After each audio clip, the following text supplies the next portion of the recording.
Bonsoir à tous, amateurs d'épouvante et de frissons, et bienvenue dans une nouvelle histoire d'horreur qui entre à vos cauchemars. Le récit de ce soir vous plongera dans l'horreur qu'a vécu un couple, en découvrant une pièce secrète cachée dans leur maison, qui contenait quelque chose d'innommable.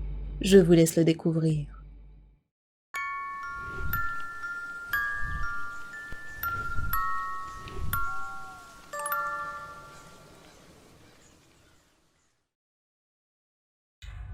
Mon mari Alex et moi habitons dans notre maison depuis environ 5 ans, et nous ne sommes descendus à la cave qu'une poignée de fois depuis l'emménagement. C'est une vieille maison de style victorien, donc la cave est froide et humide. Au début, elle servait surtout à garder du vin au frais. Nous aimions bien l'idée de pouvoir dire aux autres que nous avions une cave à vin, mais c'est vite devenu fatigant d'y descendre à chaque fois. Nous avons donc fini par arrêter de l'utiliser. Nous ne sommes que tous les deux, et nous n'avons pas besoin de nous en servir comme espace de stockage non plus. Il y a quelques semaines, nous avons décidé de la rénover, pour en faire une sorte de petite salle de gym. Nous avons donc profité de la veille d'un week-end pour commencer les travaux. La cave a un sol en pierre, mais les murs étaient couverts par cet horrible papier peint jaunâtre à motifs fleuris. Il avait l'air aussi vieux que le monde, et on s'est empressé de l'arracher.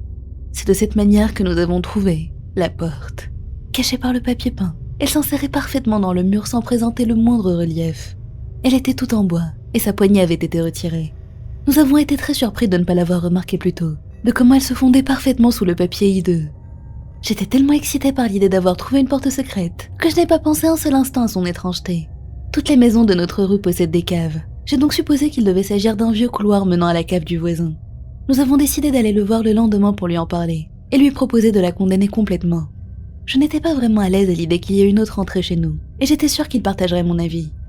Alex a essayé de regarder à travers le trou vide laissé par l'absence de poignée, mais c'était d'un noir d'encre de l'autre côté. Curieux comme nous l'étions, nous avons utilisé le flash de son téléphone pour jeter un coup d'œil. Il a regardé en premier et s'est calmé d'un coup. « Ça ne mène pas à la cave du voisin », il a dit, en reculant devant la porte. Je lui ai pris son téléphone des mains pour regarder par moi-même. De l'autre côté, il y avait des marches en pierre, s'enfonçant sous terre. Je ne pouvais pas voir très loin avec la faible lumière du téléphone. Je suis donc allée chercher notre grosse lampe torche pendant qu'Alex s'acharnait à ouvrir la porte. Il a réussi pile au moment où je suis revenue. On a regardé en bas des quelques marches avec la lampe. Il y avait une deuxième porte au bout, et cette dernière paraissait bien plus ancienne. Elle était faite avec des planches en bois maintenues entre elles par des barres métalliques. Il y avait même une de ces anciennes poignées en métal, un dortoir. L'existence même de cette porte à cet endroit n'avait absolument aucun sens, d'un point de vue architectural. Le couloir qui s'étendait sous nos yeux devait forcément déboucher sur la cave du voisin. Il l'avait d'ailleurs transformé en une sorte de bar avec une table de billard, et nous avait déjà invités à plusieurs reprises pour y boire un verre. Je n'avais jamais remarqué un quelconque escalier chez lui, ni même que sa cave était plus petite que la nôtre. Alex a dit qu'il valait mieux aller le prévenir avant de descendre et est parti lui parler. Mais j'étais bien trop curieuse et impatiente. Je suis donc descendue sans attendre son retour. J'ai essayé de tirer sur la poignée sans grande conviction, presque certaine qu'elle serait bloquée. Mais à ma grande surprise, la porte s'est facilement ouverte, me prenant complètement au dépourvu. J'ai balayé la pièce se trouvant de l'autre côté avec la lampe. C'était une pièce toute en béton, similaire à notre cave, mais légèrement plus petite. La porte devant laquelle je me tenais semblait être la seule issue possible. J'ai continué à avancer en balayant les coins les plus reculés avec ma lampe torche. C'est là que je l'ai vu. J'ai violemment sursauté, frôlant l'attaque cardiaque. C'était un homme, face au mur du fond, dos à moi. Il était complètement immobile, portant un costume et un vieux chapeau noir. Il était tellement immobile que j'ai pensé l'espace d'un instant que c'était une sorte de mannequin, jusqu'à ce qu'il soulève lentement un pied. J'étais paralysée, ma torche pointant sur le sol. La lumière était suffisante pour l'éclairer, mais le reste de la pièce était plongé dans les ténèbres. Il a tenu son pied en l'air pendant un long moment, avant de le reposer un pas en arrière. Ses mouvements étaient saccadés, pas naturels, comme quelqu'un qui ne comprenait pas complètement comment se mouvoir correctement. Il est resté comme ça pendant un moment, complètement immobile, un pied en arrière. Puis il a levé son autre pied avec le même mouvement saccadé.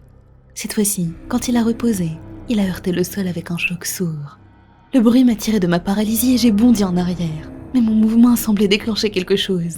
La chose s'est mise à bouger avec une rapidité choquante. Il courait en arrière, vers moi, ses jambes volant dans tous les sens. Le raconter comme ça peut paraître drôle et absurde, mais sur le moment, c'était littéralement la chose la plus terrifiante que j'ai jamais vue de ma vie. De terreur, j'ai instinctivement jeté ma lampe sur lui. Honnêtement, je ne sais pas pourquoi j'ai fait ça. Je me disais que je pourrais peut-être l'assommer ou quelque chose comme ça, mais ça ne l'a bien sûr pas arrêté. J'ai couru vers la porte, la claquant derrière moi, puis je suis remontée aussi vite que mes jambes le permettaient pour claquer la porte de la cave également. J'ai hésité au niveau de la porte, la bloquant avec mon bras, essayant de contrôler ma respiration et comprendre ce dont je venais d'être témoin. J'ai entendu la première porte en bas des escaliers s'ouvrir. suivi par ce qui semblait être le bruit d'un immense tas de chair se traînant sur le sol. J'ai cru entendre une espèce de sifflement aussi, et j'ai perdu tout self-control à ce moment-là. Je suis sortie de la maison en criant, appelant Alex. Il était devant la maison du voisin, lui parlant. J'ai attrapé son bras et je l'ai tiré de l'autre côté de la rue, hurlant à mon voisin de s'éloigner aussi de la maison. Sans prendre la peine de leur expliquer ce que je venais de voir, j'ai sorti mon téléphone pour appeler la police. On a attendu tous les trois, mon voisin encore en robe de chambre et en pantoufles, regardant la maison. Après un moment, nous avons pu voir à travers notre fenêtre les lumières laissées allumées dans la cuisine vaciller, puis s'éteindre complètement. Je me rappelle avoir tenu la main d'Alex très fort, regardant la fenêtre maintenant noire, attendant que la police arrive. Ils n'ont trouvé personne dans la maison, mais la porte de la cave était ouverte, ainsi que la porte de derrière, au niveau du jardin. Ils l'ont fouillé aussi, mais bien sûr, ils n'ont trouvé personne. Pas même des traces de pas ou un quelconque signe de présence. Ils ont fait venir une équipe pour examiner la pièce cachée que nous avions trouvée. Mon voisin affirmait qu'il ne savait rien à son propos, et il ne comprenait pas non plus comment ces escaliers et cette pièce pouvaient exister, comment elles pouvaient tenir entre nos deux caves. La police n'a pas non plus réussi à l'expliquer davantage. Ils étaient tout autant pris au dépourvu que nous.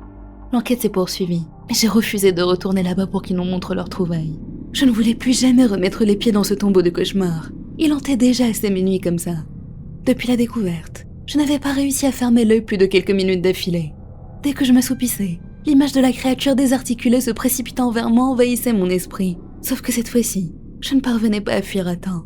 J'avais beau courir de toutes mes forces, je me sentais engluée et terriblement lente, et la chose finissait inéluctablement par me rattraper. Je sentais sa présence oppressante m'écraser de tout son poids. Mais avant qu'elle puisse me faire quoi que ce soit, je me réveillais toujours à l'exact même moment en hurlant, trempée de sueur, le souffle court et le cœur sur le point de s'arrêter. Les enquêteurs n'ont pas insisté, et à défaut, ils nous ont montré des photos des murs de la cave, prises pendant l'investigation. J'ai pu voir que le béton était gravé de symboles dégageant une aura lugubre. Mais ce n'était pas tout.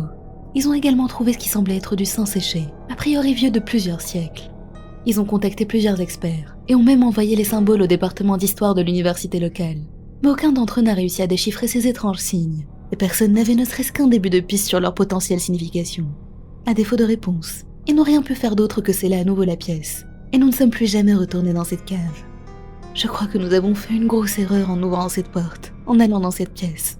Je crois que nous avons libéré quelque chose ce jour-là, quelque chose que quelqu'un avait enfermé pour une bonne raison.